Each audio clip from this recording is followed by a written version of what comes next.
못할 수 있습니다. 그들이 아브라함에게 이르되 내 아내 사라가 어디 있느냐? 대답하되 장막에 있나이다. 장막에 나보다 같이 내게로 돌아오니 내 아내 사라에게 이르되 사라가 그 뒤 장막문에서 들었더라. 아브라함과 사라는 나이가 많아 늙었고 사라에게는 여성의 생리가 끊어졌는지라. 사라가 속으로 묻고 내가 늙었으며 내 주인도 늙었으니 내게 무슨 즐거움이 있으리요. 여호와께서 아브라함에게 이르시되 사라가 왜 웃으며 이르기를 내가 늙었거늘 어떻게 아들을 낳으리요 하느냐. 여호와께는 기한이 이르되 내가 너에게 사라에게 아들이 있으리라. 사라가 두려워서 부인하여 이르되 내가 웃지 아니하였나이다. 이르시되 아니라 내가 웃었느니라. 아멘. 먼저 우리 인사하기 전에 제가 좀 마스크 좀 보실게요. 뭐냐면 자꾸 송해가 껴가지고 안경이 그래서 그리고 또 여기 보호막도 해놨고 거리가 한 2m 이상 떨어지면 마스크 연설자는 마스크를 벗어도 된다는 그런 규정이 있어요. 그래서 그런 걸 근거로 해서 옷을 벗겠습니다. 제가 예수님 지키려고 하는데 자꾸 이게 청해가 껴가지고 앞이 안 보여요. 네, 우리 인사합시다. 샬롬. 네, 반갑습니다. 우리 바로 말씀을 기록하도록 하겠습니다. 우리가 창세기 말씀을 공부하고 있죠. 창세기의 큰 틀을 여러분 먼저 줄거리를 아신 다음에 그 세부적인 내용을 알아야 그 창세기 말씀을 알 수 있는 거예요. 우리가 큰 줄거리 하나는 뭐냐면 하나님께서 말씀으로 세상을 창조했다는 것이죠. 그래서 우리가 첫 번째 하나님이 이르시되 하나님 말씀하셨잖아요. 모든 것들이 그대로 됐어요. 그리고 그대로 된 것을 보셨더니 보시기에 좋았더라는 거예요. 이 원리가 오늘 우리들에게도 적용이 되는 겁니다. 여러분들이 하나님이 이르시다는 뭐냐면 하나님 말씀이잖아요. 우리가 말씀에 순종할 때 우리 삶에 보시기에 좋았다는 결과물들이 난다는 거예요. 그러니까 우리가 여러분들이 다른 방법 없어요. 세상에 편한 비편법을 사용하지 마시고 우리 성도들은 하나님 말씀이 하나님이시고 말씀이 능력 있는 사실을 기억하고 말씀을 사모하시고 말씀 속에서 감동 주시고 깨달음 주시면 그대로 순종하시길 바랍니다. 그랬을 때 여러분 삶 속에서 하나님이 보시기에 좋았다는 역사가 펼쳐질 것을 여러분 믿으시기 바랍니다. 이 성경 창세기 큰 틀의 하나예요. 두 번째 틀은 뭐냐면 생육하고 번성하고 땅을 충만하는 거예요. 하나님이 인간을 주신 명령이에요. 그냥 주신 것이 아니고 인간을 지을 때 하나님의 형상에 따라서 우리 인간을 줬다는 거예요. 하나님의 좋은 성품을 우리에게 줬다는 거예요. 그리고 다스리고 정복하라는 통치권을 줬다는 거예요. 통치권이라는 건 관리하라는 거예요. 하나님 우리 좋은 성품 줬죠? 그리고 우리가 잘 돌보고 가꾸래요. 만물을. 그러면 만물이 생육하고 번성하고 충만하는 거예요. 이게 큰 틀인데 이게 근데 아담의 타락함으로 인해서 이러한 원리가 무너졌다는 것이죠. 그래서 무너진 이 인류 하나님은 어떻게 하시느냐? 포기하시는 것이 아니고 다시 한번 회복하길 원하셔요. 누구를 통해서? 사람을 통해서. 그러면 어떤 사람들이 하나님 나라를 회복할 수 있느냐? 그냥 아무나 와서 회복하는 게 아니에요. 하나님이 택하시고 하나님이 훈련하시고 하나님이 양육하셔서 성숙한 믿음의 사람이 세상에 하나님의 나라를 다시 회복시키는 거예요. 그 케이스로 우리가 아브라함을 보고 있잖아요. 아브라함이 어땠습니까? 아브라함도 처음에는 믿음이 없는 사람이었어요. 그러나 하나님 그를 택하셨고 또 택하신 이후부터 아브라함이 출중한 믿음이 있었던 것이 아니죠. 여러분들도 알다시피 자충우돌하잖아요. 바로 하나님의 소명을 받고도 우르라는 땅에서 소명을 받고도 곧바로 하나님 지시한 땅으로 간 게 아니에요. 가다가 하라는 지역에서 한 15년 동안 머물렀잖아요. 그러다가 아버지 데려다 죽고 나서 다시 한번 하나님의 소명에 의해서 가나안 땅에 가잖아요. 가고 나서도 어떻게 했습니까? 기근이 오니까 그 땅을 지키지 못하고 애굽으로 갔고 그곳에서 자신의 아내를 누이로 속이는 그런 거짓말을 통해서 큰 낭패를 보고 다시 가나안 땅에 왔을 때 그런 어려움을 겪고 나서 믿음이 한꺼풀 성장했잖아요. 그 정도가 뭐였어요? 바로 땅을 조카 요셉에게 양보한 것이었죠. 그리고 또 아브라함 믿음이 또 한 단계 성장했지만 아직 완숙한 상태는 아니라는 거예요. 그 다음에 뭐냐? 자녀가 없어요. 하나님 반드시 아브라함을 통해서 자녀의 축복을 주시고 번성케 하고 너희는 큰 민족의 조상이 될 것이라고 말씀하셨지만 아직도 자신과 아내가 나이가 많은데 자녀 소식이 없어요. 그러니까 어떻게 합니까? 그 당시 습관에 따라서 종 중에 똑똑한 종 엘리에셀을 양자 삼아서 상속자를 만들려고 하잖아요.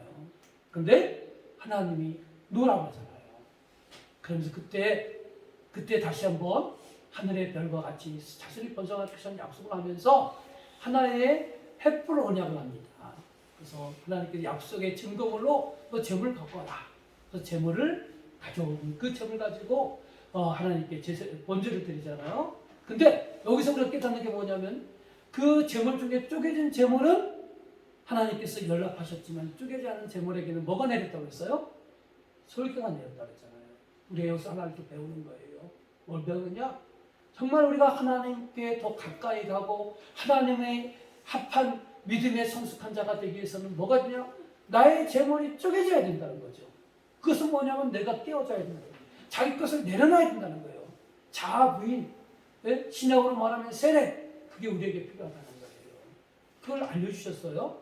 그 다음에 사건이 있어요. 지난주에 배운 말씀이죠. 지난주에 또다시 어느 정도 일정한 시간이 지났어요.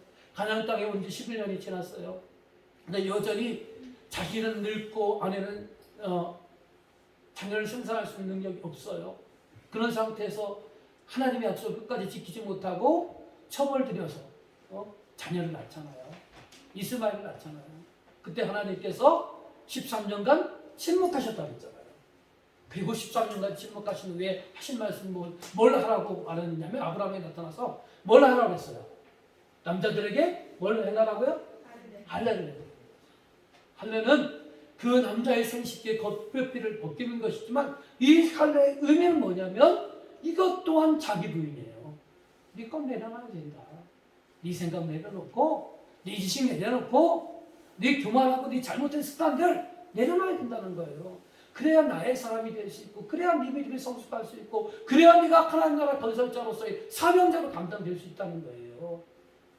오늘 저희들은 2022년도 우리가 종료주의를 맞이했고 또 이 한 주간에 고난주간을 우리가 또 맞이했습니다.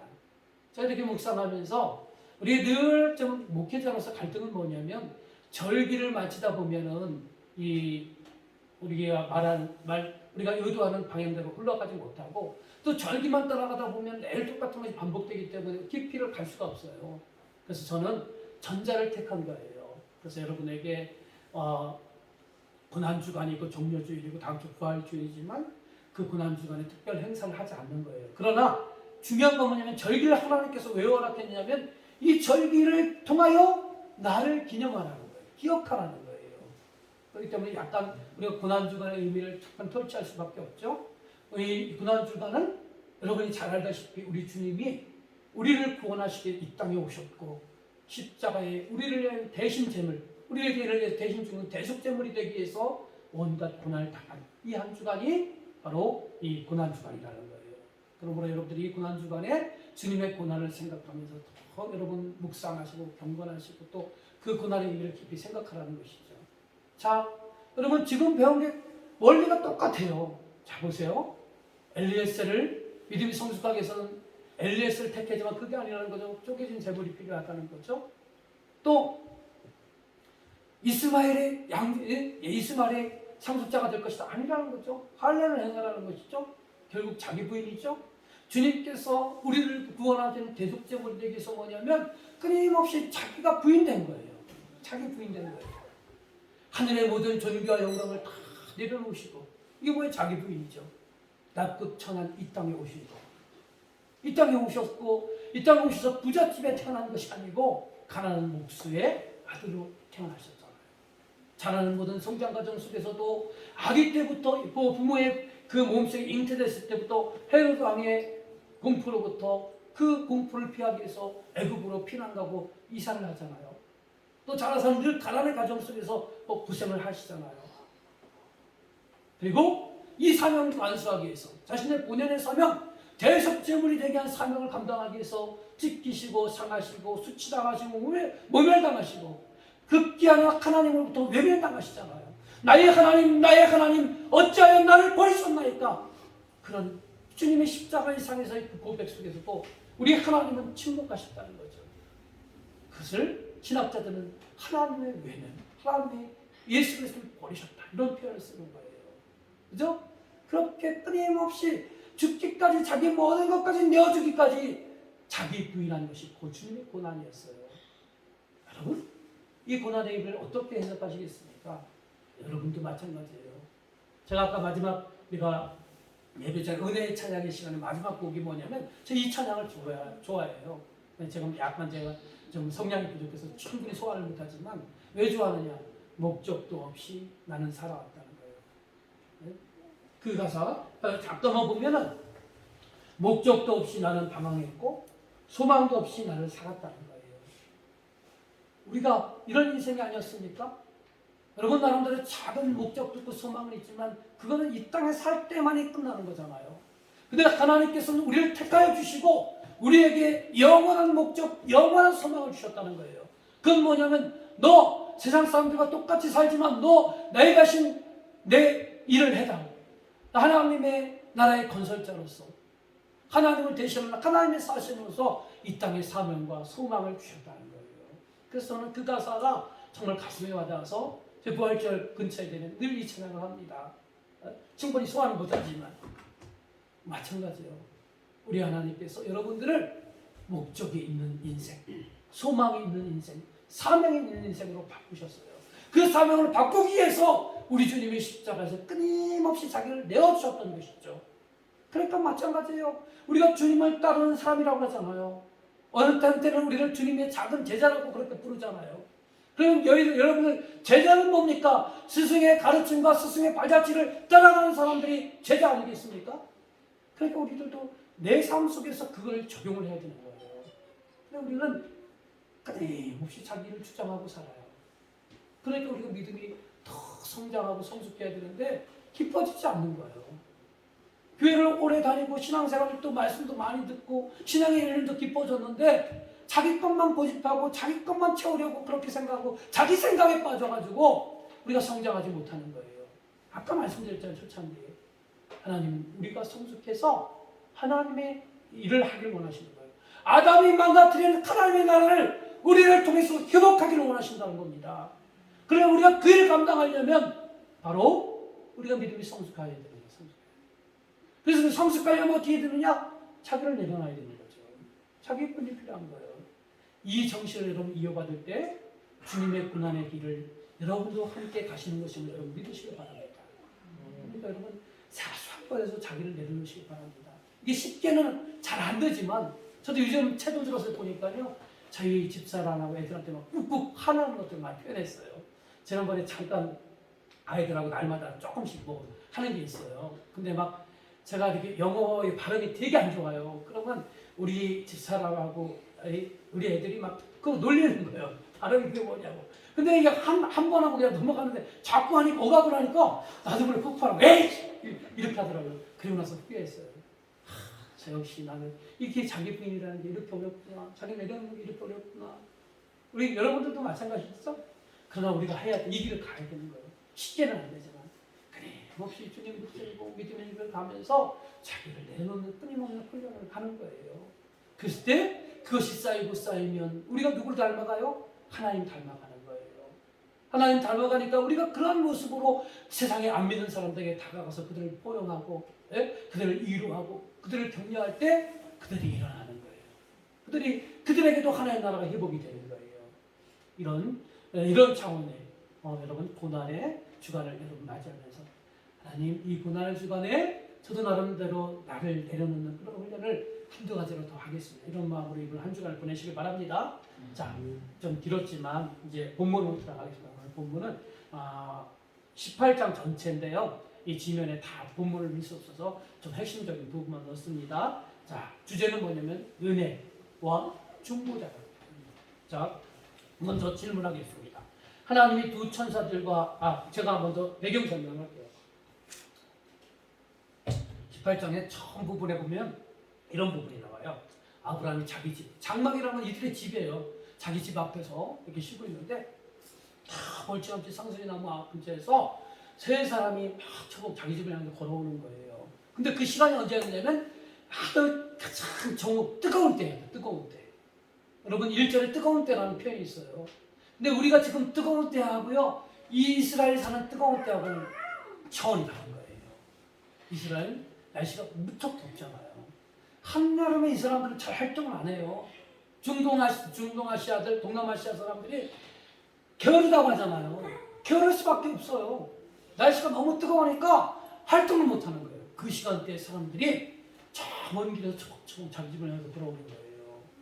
그래서 이스라엘은 이런 전통이 있어요. 그런 나그네들을 쫙 대접하는 전통이 있어요. 얼마나 그 큰 낮에 그 더위에 고생하면서 오겠습니까? 그래서 그 아브라함 그들을 자기 집 앞으로 초대를 하고요.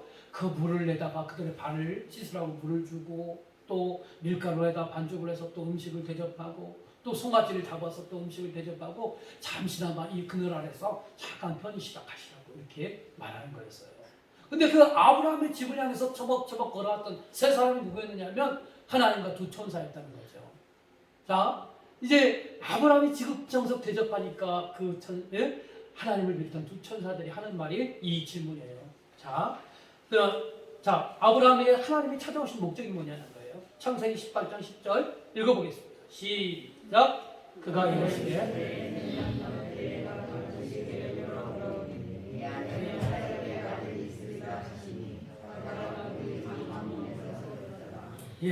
뭡니까? 뭘 알려주기 위해서 온 거예요? 아들. 얼마나 거대한 아들입니까? 그죠? 하나님께서 오래전에 약속을 받았고 그 약속이 이루어지지 않으니까 이 방법도 그만하고 저 방법도 그만하고 그 오랫동안 기다렸던데 이 기쁜 소식을 전해주기 위해서 하나님이 친히 찾아오신 거예요. 자, 다음 질문입니다. 아들이 이스라엘은 하나님 말씀에 사라의 반응은 무엇이었으며 그 반응의 의미는 무엇이었습니까? 자, 읽어보겠습니다. 시작. 사라가 속으로 웃고 이르되 내가 노시하였고 내 주인도 늙었으니 내가 무슨 즐거움이 있으며. 사라가 어떤 반응했어요? 자, 네 아들이 있을 것이다. 아들을 낳을 것이다. 예수님한테 다시 돌아올 때는 반드시 아들을 품에 안고 있을 것이다. 이런 소식을 들었을 때 사라의 반응이 뭐였다고요? 어떻게 했다고? 웃었다는 거예요. 그 웃음의 의미가 뭐냐는 거예요. 그 웃음의 의미는 자신의 처지, 좀 쌍스러운 정으로 자신의 꼬라지를 보았을 때 도저히 이건 이뤄질 수 없는 일이죠. 예? 지금 손님들이 왔는데 무슨 소리를 하고 있다고. 예? 왜냐하면 자기들의 형편을 너무나 잘 알잖아요. 제가 여기 말씀 써놨어요. 11절의 말씀. 예? 11절의 말씀 보면은 아브라함과 사라는 나이가 많아 늙었고 사라에게는 여성의 생리가 끊어졌느니라. 이거야 누구보다도 잘 알고 있는 것이 사라와 아브라함이었다는 거예요. 사라는 자식, 남편도 늙었고 남편의 나이가 이 당시 몇 살이냐? 99세예요. 그 자기도 10살 차이니까 89세고, 또 중요한 거, 자녀를 낳을 나이가 먹었어도 여자가 이 생리가 멈추지 않고 있어야 배란이 돼서 자녀를 낳을 수 있는 거 아니겠습니까? 근데 끊겼다는 거예요. 자기 아무리 이 모양적으로 생각하고 저 모양적으로 생각해도 자신의 방법으로는, 인간의 방법으로는 도저히 그 일이 이루어지지 않는다는 거예요. 그러니까 어이없는 웃음 웃은 거죠. 이 말씀 뭐냐면 하나님에 대한 말씀에 대한 불신이라는 것이죠. 다음 질문입니다. 사라의 불신앙적인 반응에 하나님의 질문은 무엇이었습니까? 창세기 18장 14절 말씀 읽어보겠습니다. 시작.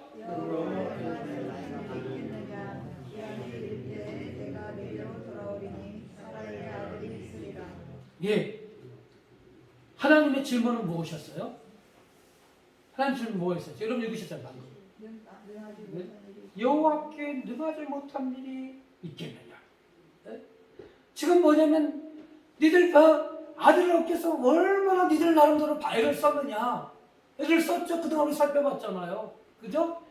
저 양자 삼으려고도 했고 또 척들여서 또 시바지를 통해서 자식도 낳았지만 하나님이 아니래요. 그리고 또 오랜 세월을 끊었는데 또 뭐냐면 자신들의 몸 상태가 안 좋은 거예요. 그러니까 어떻게 합니까? 예? 자신의 방법으로 이 방법 저 방법 다 생활했지만 도저히 할 수 없었어요. 하나님 우리에게 자녀 준다고 했죠? 그러나 우리는 도저히 하나님 말씀을 믿을 수가 없습니다. 우리는 이 방법도 해봤고 저 방법도 해봤고 또 그동안 25년 동안 기다려봤습니다. 안 되지 않습니까? 그런 상황에 있는 아브라함과 사라에게 하나님이 질문한 건 뭐였느냐? 너는 여호와가 능하지 못한 일이 있느냐? 전지전능하신 하나님을 네가 정말로 신뢰하느냐? 이것을 물어보는 것입니다.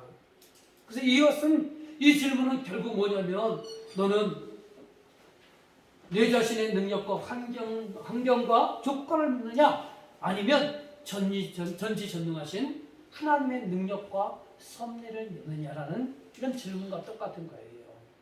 여러분 남력이라고 우리가 쉽게 수긍할 수는 없잖아요. 이걸 여러분 자신의 삶이라고 적용을 해보세요. 쉽겠습니까? 또 우리의 삶 속에서 한번 살펴보세요. 우리의 삶 속에서도 이 일은 아니지만 우리들이 때로는 믿음의 사람으로 기도도 하고 작정 기도도 하고 근데 그 일이 이루어지지 않아요. 또 내 나름대로 또 목표를 가지고 열심히 준비하고 노력해서 했는데 이루어지지 않아. 그런 상황 속에서 하나님이 이 질문을 할 때 여러분 어떻게 반응하시겠습니까? 그래도 우리가 믿음의 사람이잖아요. 하나님의 사람이잖아요. 하나님 지금껏 하나님 말씀도 의지해봤고 작정 기도도 해봤고 내 능력과 수단과 방법을 다 동원해봤는데 하나님 이루어지는 것이 없습니다. 그래도 하나님이 내가 하나님을 믿는 사람이기에 지금 처절히 망가졌지만 나는 전지전능하신 하나님 여호와께 능하지 못한 일이 있겠느냐라는 그 말씀 앞에 다시 한번 아멘하며 다시 한번 믿음의 길 하나님을 의지하면서 내 첫 걸음을 걷겠습니다라는 그런 믿음의 결단을 우리에게 요구하고 있다는 거예요. 근데 이 결단은 누가 해야 되느냐? 여러분 남편이, 여러분 아내가, 또 목사님이, 또 이웃 성도가 해주는 게 아니에요. 그 결단은 하나님 앞에서 내가 하는 거예요. 여러분 앞에서도 여러분의 문제거리, 시험거리, 갈등과 고민거리들이 많이 있으시죠? 그 고민과 갈등 앞에서 우리가 늘 방황하고 그것 때문에 우울해하고 그것 때문에 한숨 짓고 가슴 앓이 하잖아요. 그랬을 때 이 질문을 기억하세요. 내가 여호와께 능하지 못한 일이 있겠느냐? 그런 하나님의 질문 앞에 여러분 쓰시길 바랍니다. 그리고 하나님 정말 내가 이것을 이루기 위해서 별 방법 다 해왔지만 하나님 어차피 제 방법으로 안 되니까 하나님 말씀 앞에 내가 수긍하며 다시 말씀으로 돌아가겠습니다. 다시 하나님을 의지하는 기도의 삶을 살겠습니다. 더욱더 하나님께 매달리며 살겠습니다. 이러한 자기 자신과의 결단이 하나님을 요구하고 계시다는 겁니다. 자, 우리가 저기 첫 번째 맨 밑에 깃발 하나님의 은혜 앞에서 읽어보도록 하겠습니다. 시작. 하나님의 은혜 앞에서 말씀 앞에서 우리는 결단을 해야 합니다. 그 결단은 자기 스스로임을 알아야 합니다. 그리고 우리는 은혜를 베푸시는 하나님께 완전히 굴복해야 합니다. 우리의 삶의 주도권을 하나님의 손에 전적으로 맡겨야 합니다. 여기서 끊임없이 결국 중요한 건 뭐냐면 우리가 믿음의 사람은요 자기 것을 내려놓고 하나님을 붙들어야 되는 거예요. 근데 이게 쉬운 거 아니야. 근데 쉬운 거 아니어도 해야 돼. 그래야 우리가 하나님을 닮아갈 수 있고요. 하나님의 마음의 문을 열 수 있는 겁니다. 그러면 하나님의 때는 언제입니까? 하나님의 때는 언제입니까? 아브라함과 사라 입장을 보세요. 오랜 시간 기다렸습니다. 아까도 설명했지만 아브라함이 75세에 소명을 받았고 또 현재 99세잖아요. 그랬을 때 이거만 계산했을 때도 25년간의 기다림이 있었다는 거예요. 그렇다면 왜 하나님은 우리에게 하나님은 전지전능하시고 못하실 일이 없으신 하나님이 금방 주실 수 있는 건지 아니에요. 그죠? 왜 이렇게 오랜 시간 동안 기다리게 하셨을까? 여러분 궁금하지 않습니까? 그죠? 그런 질문을 여러분 나름대로 해보셨을 거예요. 왜 하나님께서 이렇게 오랫동안 기다리게 하셨을까? 그 답은 뭡니까? 빨간 글씨 있는 거예요. 하나님의 수준에 조금이나 맞춰지는 하나님의 때, 하나님의 시간이 필요하기 때문에 그런 거예요. 예를 들자면 이 예를 쉽게 하기 위해서 이해를 돕기 위해서 예를 들자면 여러분, 귀한 자동차가, 비싼 자동차가 있어요. 그 자동차의 키를 누구에게 줍니까? 어린 아이들, 어린 자녀들에게 그 키를 줘보세요. 그러면 그 자녀들이 그 키를 갖다 시동을 걸 수 있다지만 운전을 또 어쩌다 굴러갈 수도 있어요. 근데 능수능란하게 조작을 할 수 있어요? 조작하지 못하니까 귀한 자동차 키 주고 자동차 줬는데 사고 치는 거예요.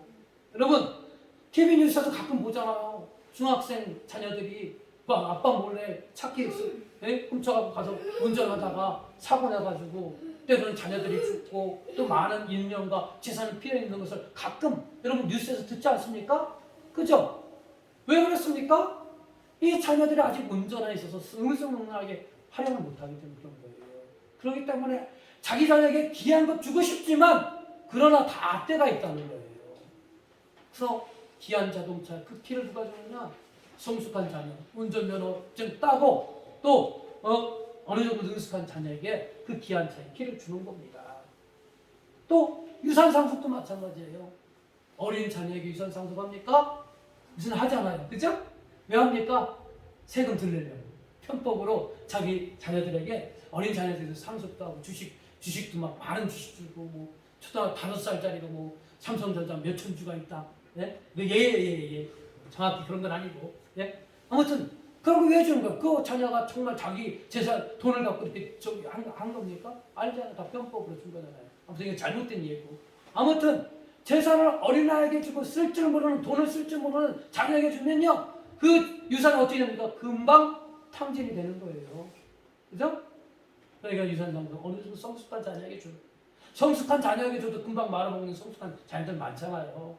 아무튼 그런 겁니다. 그러니까 하나님이 왜 25년이라는 기나긴 세월을 필요했느냐? 하나님의 때가 있다는 거예요. 그릇으로 하나님의 그릇으로 지금 만들어가는 거예요. 우리는 아브라함을 통해서 가장 중요한 걸 뭘 보느냐면요. 성숙이라는 키를 보는 거예요. 성숙이라는 키. 나중에 여러분 아브라함의 하이라이트가 뭡니까? 이 99세 100세에 대해서 난 아들 이삭을 하나님 번제물로 바치라고 했을 때 어떻게 했어요? 어떻게 했어요? 알잖아요. 다 번제물로 어떻게 했어요? 바치잖아요. 모리아산에 가서. 그만큼 믿음이 성숙한 거죠. 네? 다 때가 있는 거예요. 여러분, 우리는 정말로 쉽고 편한 길 가길 원합니다. 그죠? 근데 진짜 바라고 소망하고 하나님 합당한 것은요, 우리가 쉽고 편한 그 길이 아니에요. 항상 때가 있는 거예요. 우리의 때는 지금 당장, 하나님 일주일 후에, 한 달 후에, 1년 후에, 그게 하나님 우리의 때입니다. 그러나 하나님의 시간은 어때요? 하나님의 시간과 때는 우리의 계산 방법과 다르다는 사실을 여러분 아시기 바랍니다. 여러분, 얼마나 정말 그 기다림이 얼마나 힘듭니까? 목마릅니까? 그렇지만 여러분, 우리 하나님을 믿고 의지하는 사람들이잖아요. 힘들어도 또 오랜 시간 걸려도 우리 믿음 변치 마시고 하나님 끝까지 붙드시고 인내하시기 바랍니다. 그러면서 우리가 하나님께 묵묵히 기대고 간구하고 또 그분을 의지할 때 하나님 감동하시면 여러분 문을 열어주실 겁니다. 그때를 우리가 기다립시다. 잘은 안 되지만 우리 말씀을 들으면서 다시 한번 용기를 가지시고 하나님의 때를 기다리며 더욱더 살아가시고 주님의 이름으로 간절히 축원합니다. 자신의 한결 자 나의 방법으로 해볼 것 이거 한번 제가 이게 좀 시간이 없으니까 집에 가서 읽어보시고 다음 질문으로 넘어갈게요. 가운데 맨 밑에 질문 하나님께서 아브라함에게 하신 말씀은 무엇입니까? 자 이제 우리 읽은 범위를 벗어난 거예요. 자 읽어봅시다. 창세기 18장 17절부터 21절까지 읽겠습니다. 시작.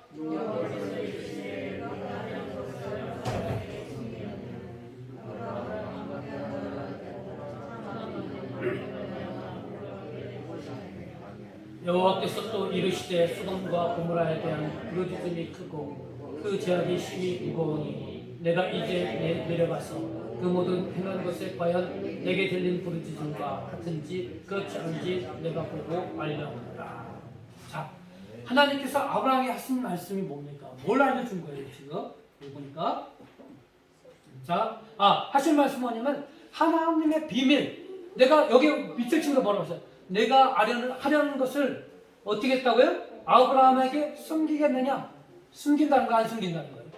안 숨긴다. 비밀 알려준다는 거예요. 그 비밀이 뭐였냐면 18절에 굵은 글씨로 했잖아요. 그건 뭐냐면 아브라함의 강대한 나라가 될 것이다. 아브라함의 후손의 강대한 나라가 될 것이라는 것이고 그 다음에 20절에 보면 굵은 글씨로 소돔과 고모라에 대한 부르짐이 크고 그 지하의 심이 무거우니 그죠? 소돔과 고모라 땅에 대한 심판을 알려주는 거예요. 그 비밀을 알려주는 거예요.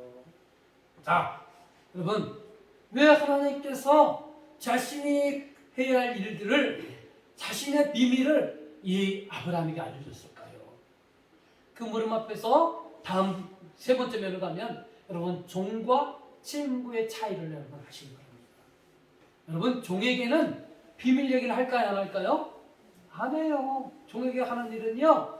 야 이거 하라 저거 하라 밤매라 풀 뽑아라 뭐 심어라 뭐 따라 이런 일 얘기밖에 안 해. 그리고 일 끝나면 애야 다 했느냐 다 했으면 수고했다 이 일밖에 안 한다는 거예요. 그죠? 그러나 친구에게는 어떻게 합니까? 친구에게는요 자기 일상사 다 비주얼 얘기를 해요. 예?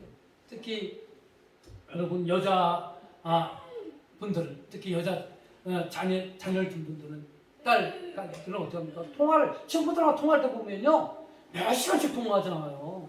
근데 그 통화가요 가끔 지나가면서 듣잖아요. 그러면 뭐 심각한 얘기 아니에요.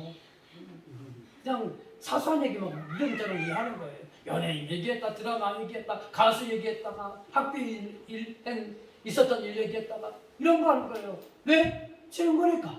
스스럼 없으니까. 그런 얘기하고요. 또 어느 때는 심각할 때는요. 자기 고민 얘기를 친구에게 다 얘기하잖아요. 그죠? 엄마 아빠한테도 비밀 얘기 안 하는 걸요. 친구한테도 해요. 네? 그것은 뭡니까? 하나님께서 아브라함의 지금 자신의 숨기려고 했던 비밀을 알려줬다는 건 뭐냐면 하나님이 아브라함을 어떤 대상으로 삼는다는 거예요 지금? 네? 친구의 개념으로 삼는다는 거예요. 자, 야고보서 2장 33절 말씀 읽어봅시다. 야고보서 2장 33절 읽어보겠습니다. 자, 시작. 이에 성경이 이른바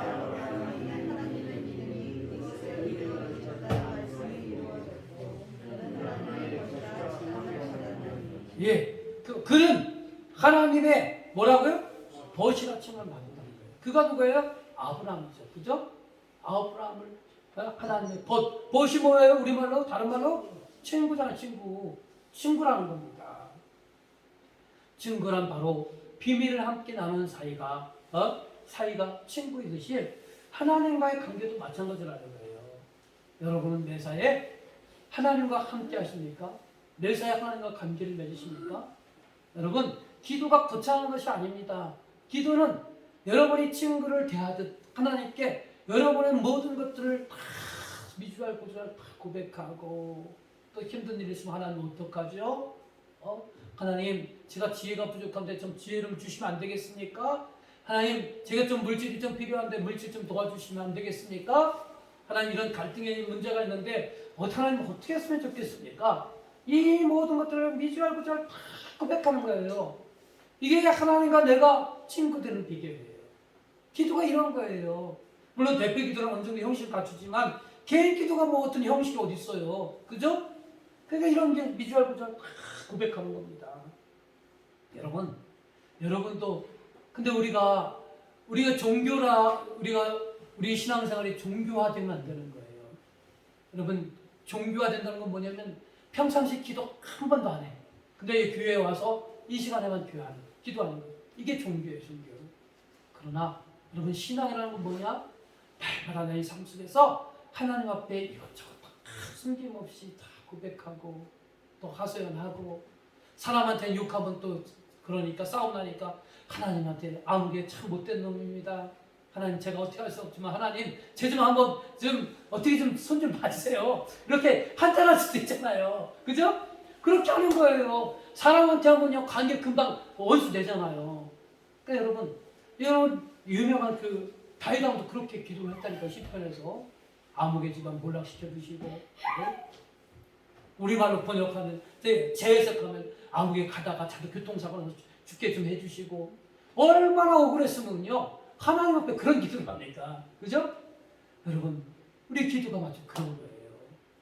우리가 하나님과 더 가까워지고 하나님이 우리를 벗이라 친구라 삼아주시는 건 뭐냐? 우리가 그렇게 하나님께 모든 거 의지하고 하나님과 깊은 교제를 나눌 때 하나님은 우리를 자녀이자 벗으로 생각하신다는 사실을 여러분 아시고 여러분도 그렇게 한 걸음 더 믿음에 성숙한 자로서 하나님과 깊은 교제, 하나님과 깊은 관계를 맺으시기를 주님의 이름으로 간절히 축원합니다. 다음 질문입니다. 소돔성의 심판에 대해 아브라함이 하나님께 던진 질문은 무엇이었습니까? 자, 읽어봅시다. 창세기 18장 23절부터 24절 말씀. 자, 시작. 아브라함이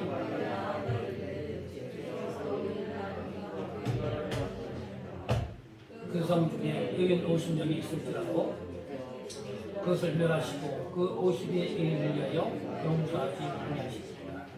자, 이게 뭐냐면 하나님이 비밀 알려줬잖아요. 소돔과 고모라 땅 심판하겠다는 거죠. 그 얘기를 듣고 아브라함이 고민이 생긴 거죠. 아니, 아브라함이 하나님께 따진 거죠. 근데 왜 하나님이 아브라함에게 소돔과 고모라 땅 멸망을 알려줬을까요? 미리 알려줬을까요? 네? 자, 하나님의 고민 읽어봅시다. 하나님의 고민. 자, 시작. 죄를 따라 심판하자면 하나님의 자녀 의인들이 다치게 됩니다. 반면 그들 때문에 지하게 가득 찼는데도 심판을 하지 아니하시면 하나님의 공의에 큰 손상이 옵니다. 하나님은 공의 하나님이시잖아요. 공평하신 하나님. 죄를 진 자에게는 심판하시고 또 믿음의 사람, 하나님의 마음에 합당한 사람을 상급을 주시는 분이잖아. 그게 공의잖아요. 하나님의 고민이 여기 있는 거예요. 자, 하나님이 아브라함에게 알려준 게 뭐였다고요? 소돔과 고모라 땅의 심판. 그러면 여기에 적용을 해서 하나님의 고민이 뭐였을까요? 소돔과 고모라 땅에 누가 있어요? 아브라함의 조카? 네? 롯이 있잖아요. 물론 롯이 믿음에 출정한 사람은 아니었어요. 그죠? 믿음에 출정한 사람은 아니었는데 그래도 하나님 아는 사람이고 하나님을 한때 믿었던 사람이고 그나마 소돔과 고모라 땅의 사람들에 비하면 더 의인이라고 볼 수 있는 것이죠. 그러니까 하나님의 고민은 여기에 있었던 거예요. 소돔과 고모라 땅을 심판해야 되는데 그것에 아브라함의 조카 롯이 있었다는 것이죠. 소돔과 고모라 땅을 그냥 심판하면 그 아브라함의 조카 롯도 그냥 다 죽는 것이잖아요. 그러니까 하나님의 고민이 여기 있었다는 거예요. 거기 심판해야 되는데 그 롯을 어떻게 해야 되나 고민했다가 지금 아브라함에게 이 고민을 얘기를 한 거예요. 그 아브라함이 어떻게 합니까? 대충 그 얘기 듣고 아브라함은 누굴 생각했을까요? 소돔과 고모라 땅 심판한다 그러니까 누굴 생각했을까요? 네? 자기 친척 롯을 생각했을까요? 예전에 삼풍백화점 무너졌잖아요. 그죠? 그 뉴스를 듣고요. 거기 관계된 사람은 다 전화하잖아요. 저희 그 사촌형도요. 거기 삼풍백화점 그 스포츠센터에 수영 강사예요. 네? 근데 그 소식 듣고 제가 전화했잖아요. 평상시 전화 안 해요. 1년에 한 번 할까 말까, 아니 10년에 몇 번 할까 말까예요. 그런 관계예요. 근데 딱 그 소식 듣고 전화 받걸래. 형 살아있었네. 다행이네. 이렇게 하잖아요. 지금 소돔과 고모라 땅 심판 그 얘기를 아브라함이 듣고요. 됐든 누굴 생각했겠어요? 자기 조카? 롯을 생각했겠죠. 그러면서 하나님께 지금 따지는 장면이 따진다는 그 표현이 좀 안 맞지만 하나님 소돔과 고모라 땅을 심판하시다는데 거기에 의인이 혹이라도 50명이 있는데 그 50명이 그들도 함께 죽이겠습니까? 하나님 그 50명 때문에 그 소돔과 고모라 땅에 심판을 좀 유배해 주시면 안 되겠습니까? 지금 이 아브라함이요 너 때문에 지금 소돔과 고모라 땅을 멸망시키지 말라고 지금 막 하나님께 변호하고 있는 거예요. 하나님 뭘 하셔요? 그래, 네? 그렇게 하겠다. 그러니까 50명이 없다는 얘기죠. 그러니까 이 아브라함 꼬리를 좀 내리면 하나님 좀 깎읍시다. 45명이면 어떻겠습니까? 그래 좋다. 안 된다는 거예요. 40명, 30명, 20명, 10명. 네? 그래서 그렇게 끊임없이 왜 아브라함이 하나님 앞에 구구절절하면서 참 여러분 이 말씀을 연상을 막 해보세요. 막 하나님께 비는 모습 아니에요? 비는면서까지 그렇게 호소하는 거 뭡니까? 자기 조카 롯을 좀 하나님 구원해달라는 것이죠. 그죠? 자, 하나님께서 아브라함을 친구로 부르시고 하나님의 비밀을 알려주신 것은 뭐냐? 아브라함에게 뭐가 되라는 거예요? 중보자가 되라는 거예요. 중보자. 너 지금 소돔과 고모라 땅이 죄악이 극에 달해서 심판해야 되는데 그 일을 해서 세상 사람들은 아무 관심 없는데 너라도 한번 그 땅을 위해서 기도해 보라는 거예요. 비록 네 조카도 있지만 너도 그 땅을 위해서 그 영혼들을 위해서 한번 기도해 보라는 것이죠. 여러분, 하나님은 아브라함에게 이런 중보자가 되라고 하셨지만 오늘 우리들에게도 그런 중보자가 되라는 거예요. 자, 깃발 보겠습니다. 누군가의 허물이 보일 때 그 허물 때문에 나의 마음이 답답하고 부담감이 있을 때 어떻게 해야 합니까? 자, 빨간 글씨 읽어볼게요. 자, 시작. 지적하고 심판하는 것이 아니라 기도하라고 보여주신 것입니다. 기도하는 사람이 성숙한 사람입니다. 마귀처럼 참수할 것입니까? 아니면 변호사처럼 변호할 것입니까? 여러분, 마찬가지예요. 우리가 살아가다 보면 참 불편한 관계가 있어요. 그죠? 그랬을 때 그 모습 보고 그 불편함을 보고 내가 어떻게 되냐? 여러분, 불편한 모습 보면 어떻게 합니까? 마음이 막 나를 쥐어짜잖아요. 그리고 어떻게 될까? 막 스트레스가 생기잖아요. 부담이 생기잖아요. 예? 그럴 때 어떻게 해야 되는 거예요? 그럴 때 미숙한 사람은요, 다 짜증나고 화나고 지적하고 심판하고 그런 사람이에요. 그거 뭐냐? 이게 누구 역할이냐? 마귀처럼 참사하는 역할이 그거라는 거예요. 마귀처럼. 그러나 우리는 뭡니까? 우리는 하나님의 사람이에요. 지금 우리는 뭘 보고 있느냐면 믿음의 성숙한 이걸 보는 거예요. 이 길을. 우리는 믿음이 성숙해져 가야 돼요. 하나님의 사람으로 쓰임받기 위해서, 하나님 이 땅에 하나님 나라를 세워가기 위해서 하나님이 나를 택해 주셨고 예수님의 피를 흘리게 하셨고 예수님 고난당하게 하셨어요. 그래서 나를 택하신 거예요. 내가 성숙해야 되는 거예요. 내가 성숙하려면 어떻게 되느냐? 살아가면서 여전히 나하고 스타일도 다르고 나의 취향도 다르고 생각도 다르고 그것 때문에 불편하고 마음에 부담감 나고 그래가지고 막 그걸 얘기해가지고 싸움 나고 갈등 생기고 문제 생기고 그렇게 살아요. 여러분, 지적하고 말하고 심판하는 거 어렵습니까? 쉽습니까? 예? 그게 쉽습니까? 아니면 그거 참고 그것에서 기도해 주는 게 더 쉽습니까? 어느 게 더 쉬워요? 지적하고 말하고 심판하는 게 쉬운 거예요. 이건 누구나 다 가는 길이에요. 우리 주님이 말씀하시잖아요. 구원으로 가는 길은 크고 넓은 길이 아니라고 그러잖아요. 그죠? 구원으로 가는 길은 좁고 험난한 길이라고 그러잖아요. 바로 이거예요. 이거. 우리가 보면 여러 가지 요소 때문에 불편하고 심기가 불편하고 부담감도 생기고 스트레스도 받고 짜증도 나지만 그러나 우리가 믿음의 성숙한 자로 성장하기 위해서 그 길을 가기 위해서 그를 가고 있는 거예요. 지적하고 싶은 마음 내려놓고 심판하고 싶은 말 내려놓고 막 폭발하고 싶어서 내 감정 내려놓고 그 모든 걸 가지고 기도의 자리에 나가서 하나님, 아무개가 이렇습니다.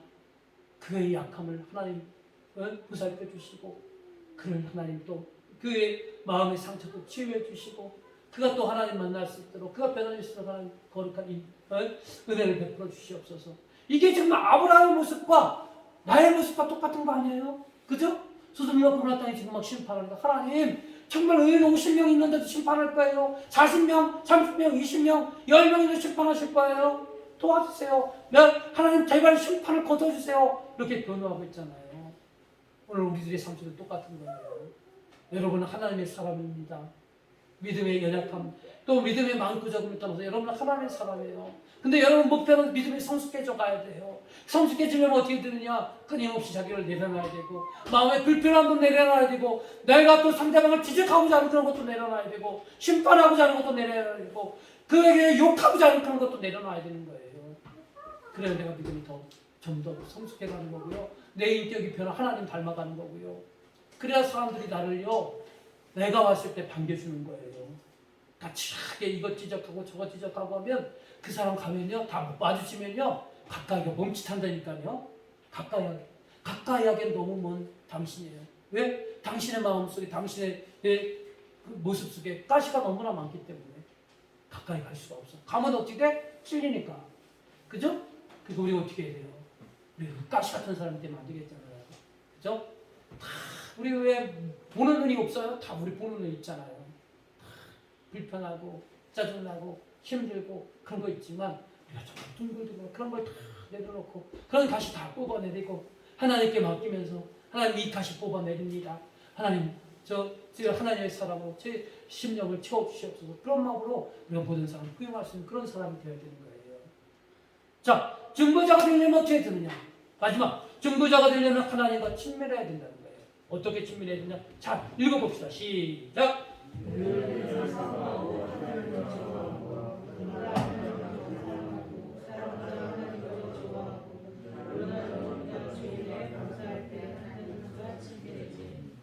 이거 어떤 거냐면요. 자, 둘 사이에 갈등이 있어요. 저하고 이게 우리 김영인 사람 절대로 저하고 갈등 생길 일 없는데 우리 김영인 권사님 갈등이 생겼어. 그래가지고 막 저는 우리 김영인 권사님 나라에 못된 점 막 비판하고 또 우리 권사님은 목사님 뭐 단점 막 지적하고 그래요. 근데 그 뒤에 계신 우리 임경희 권사님이 평상시에 목사님이랑 같이 자. 목사님한테 막 명절 되면 귀한 선물 갖다 주고 평상시에도 목사님 한마디 그냥 즉각 순종하고 목사님하고 친해. 우리 임경희 권사님이 저한테 와가지고 목사님 아마 김혜경 권사가 집안에 지금 오늘 예배 오기 전에 이런 일이 없었어요. 남편하고 싸웠대요. 예? 이런 걸 얘기를 해주는 거예요. 얘기를 해주면 어떻게 해요? 제가 그 얘기를 듣고 그랬구나. 그래서 우리 김혜경 권사님 오늘 좀 까칠했구나. 나한테 그런 반응을 보였구나. 이해를 하고요. 이해를 하고 다들 제가 하는 거 먼저 권사님 제가 너무 너그럽게 그거 모든 걸 받아주지 못해서 죄송합니다. 사과하면서 화해가 되는 거예요. 근데 나하고 김혜경 권사님하고의 중재자가 누구냐? 그 뒤에 계신 임경희 권사님인데요. 임경희 권사님 평상시에 삶이 어땠느냐? 저하고 아주 친밀했다는 거예요. 친밀했다는 거예요. 그러니까 친밀한 사람이 말하는 것을 말 한마디 할 때요. 내 마음이 녹아지는 거예요. 근데 전혀 또 제3의 산자가 나중에 다른 사람이요. 평상시 나한테 원수 같은 사람이요. 목사님 지적하고 목사님 뭐 하자 그러면 목사님 그거 왜 합니까? 그런 까칠한 사람이에요. 그 사람이 와서 아무리 권사가 그랬대요. 그 말이 들어오겠어요? 에이 너도 그 사람 똑같은 물이지. 제 마음에 하나도 안 움직여. 네? 하나님과 친밀하다는 이거예요. 여기에 그냥 한 구체적인 예를 실어놨지만 이런 겁니다. 그러니까 여러분 우리가 평상시에 하나님을 믿는 여러분 하나님의 사람들이잖아요. 여러분 성도가 뭡니까?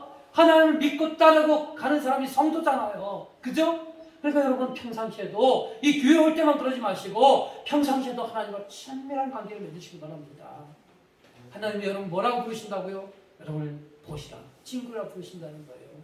친구에게는 뭐라고요? 비밀을 얘기할 정도로 하나님께 더 미주하고 깊은 관계가 있다는 거예요.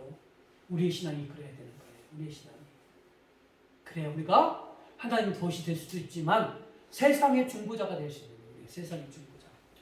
여러분 이런 말씀을 이런 하나님의 의도를 잘 기억하시고 하나님 제가 아주 많이 껐습니다. 가시 같지만 하나님 내가 하나님 의지하면서 이 가시 하나씩 내려놓겠습니다. 저를 붙들어 주시고 저희 무난한 것 치유해 주시고 그것이 내 또한 내 내면 속에 있는 상처라면 그 상처 만져주시고 또 나의 부족함 여러 가지 스트레스와 갈등과 나의 정말 자격지심이라면 하나님 그것까지도 만져주셔서 하나님 나 변화되기 원합니다. 나 하나님 닮아가길 원합니다.